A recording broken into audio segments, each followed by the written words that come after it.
All right and welcome to all. आज है 25 फरवरी। आज के यूपीएससी मेंस क्वेश्चन को डिस्कस कर लेते हैं। ज़्यादा टाइम आपका वेस्ट नहीं करेंगे। सबसे पहले जान लेते हैं ये क्वेश्चन का ट्रिगर पॉइंट क्या है। क्वेश्चन का ट्रिगर पॉइंट है static portion based question.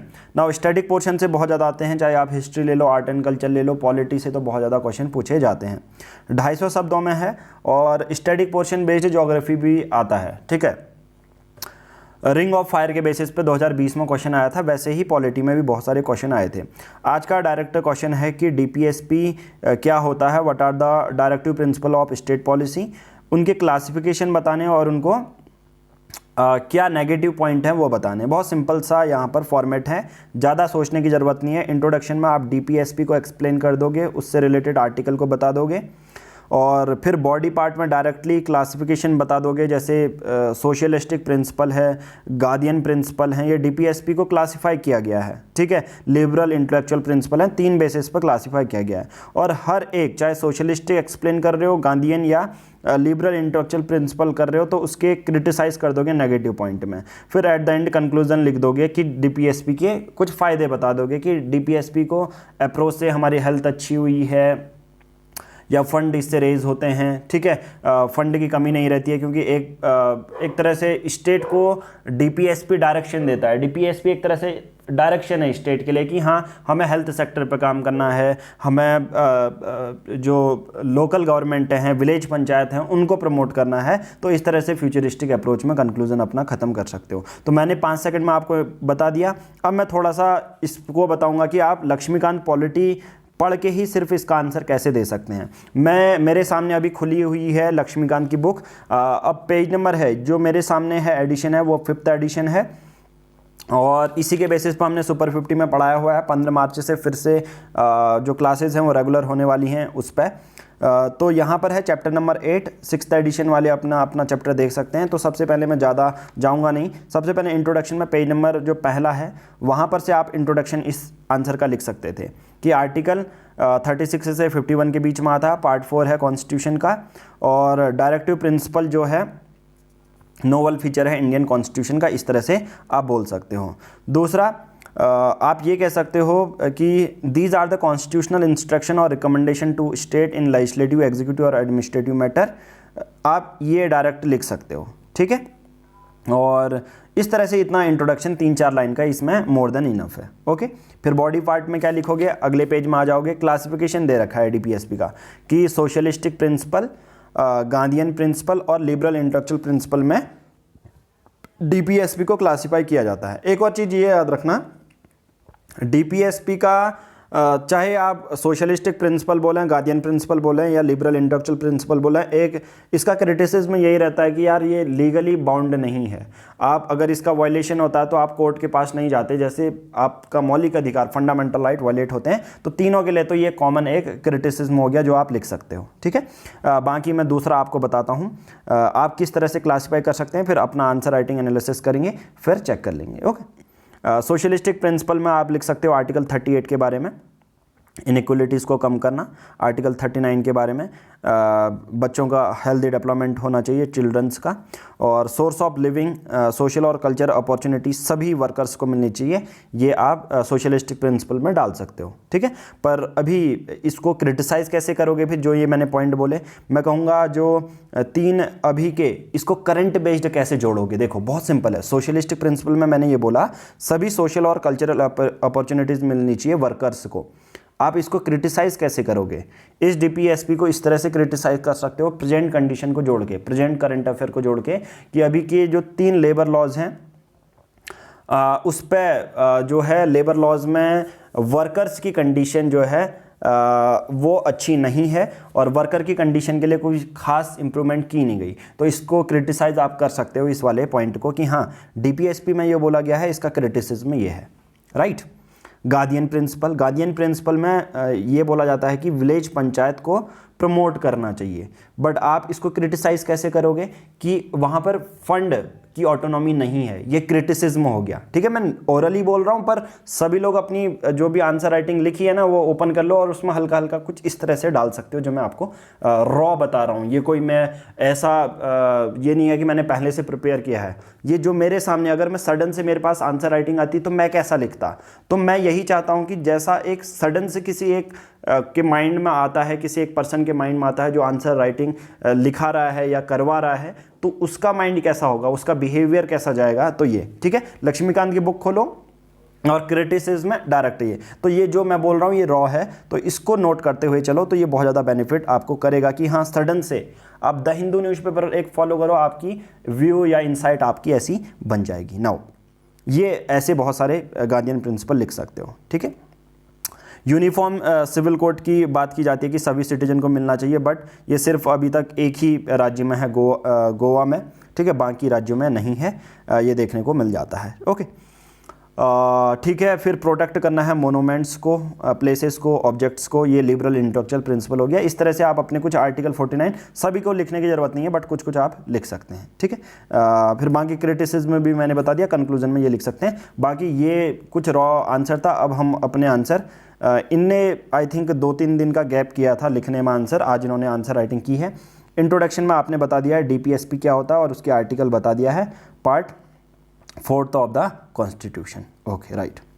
Importance of DPSP, DPSP supplement fundamental rights by providing social economic rights, DPSP are the sustainable development. देखिए यहाँ पर एक और चीज़ याद रखना कि अगर क्वेश्चन यहाँ पर ये बोल रहा है what are the directive principle of state policy, क्या होती है स्टेट पॉलिसी, तो ट्राई ये करना कि डीपीएसपी के कैरेक्टरिस्टिक्स को थोड़ा सा कम लिखो। ठीक है, ज़्यादा आपको लिखना नहीं है।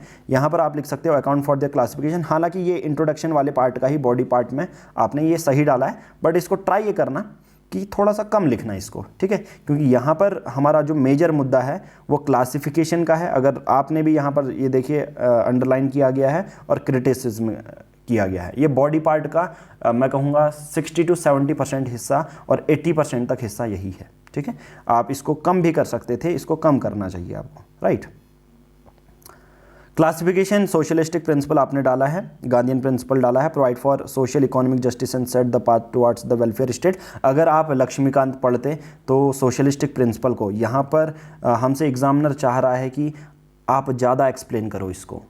आपने ज़्यादा एक्सप्लेन किया है, डीपीएसपी की इंपॉर्टेंस नहीं बतानी थी।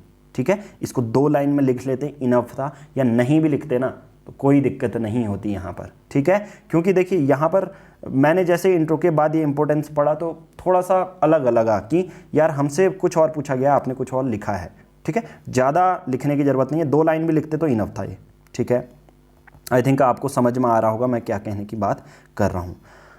जब क्लासिफिकेशन की बात आती है तो यार सोशलिस्टिक प्रिंसिपल में आपके पास कितने आर्टिकल, 2-3 आर्टिकल हैं, 2 आर्टिकल लिख लो, आर्टिकल 43 लिख लो, आर्टिकल 38 लिख लो, थोड़ा सा उसको एक्सप्लेन करो। ठीक है, गांधीयन प्रिंसिपल आपने सिर्फ गांधीयन आइडियोलॉजी लिखी है, आपने ये नहीं बताया कि आर्टिकल 40 में विलेज पंचायत के बारे में मेंशन है। अब आप कहोगे सर ये मुझे याद कैसे रहेगा, बात यही रहती है कि कुछ स्टैटिक पोर्शन को आपको याद करना पड़ेगा। विलेज पंचायत आर्टिकल 40 में, अगर ऐसे लिखते आंसर तो बहुत अच्छा आपका आंसर जाता। ठीक है, और लिबरल इंटेलेक्चुअल प्रिंसिपल आपने सिर्फ यही लिखा है।